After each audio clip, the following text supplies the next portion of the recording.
bring in BJ Schecter, the college basketball editor, one of the college basketball editors over at SportsIllustratedSI.com. BJ, explain to me why Syracuse decided to do this now as opposed to maybe waiting for the NCAA to come down with a verdict. Well, I think for one thing, they're not very good this year. They're 15-7, and there's a good chance they wouldn't make the tournament anyway.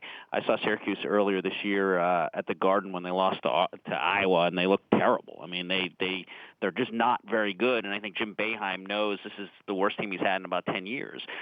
Furthermore, you look at next year, they have 4 top 100 recruits coming in, so they're going to be pretty good next year. A lot of the core of this team, which is young, is going to be back, plus those new recruits, so they got a chance next year to do something really special. So, in a way, he's fallen on the sword, but he knows he's not going anywhere anyway.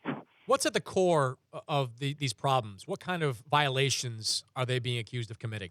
Well, let's remember these are almost 8 years ago. This is from 2007 that this happened, and it's mainly academic issues. There were many players on the team that were getting help that they shouldn't have gotten. Guys got into school that maybe shouldn't have.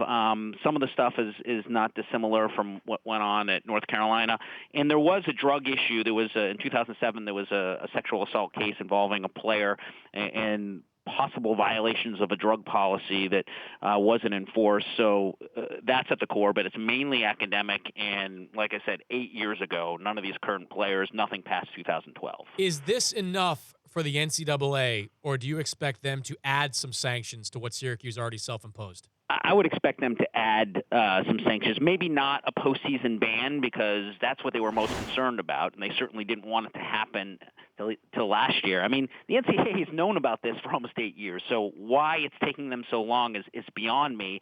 But I expect them probably to lose a scholarship or two, and then some recruiting, less visits and less contact. But I don't think this is enough. Anytime a program like this self-sanctions, they're asking for mercy, and I think you have to look at the ulterior motive of what Syracuse is doing. I mean, Boeheim said, I'm very disappointed in this, but I agreed with this decision. But if he had a team that was a Final Four contender, there's no way they'd be doing this. Good to visit with you, BJ. Appreciate a couple of minutes. Anytime, Chris.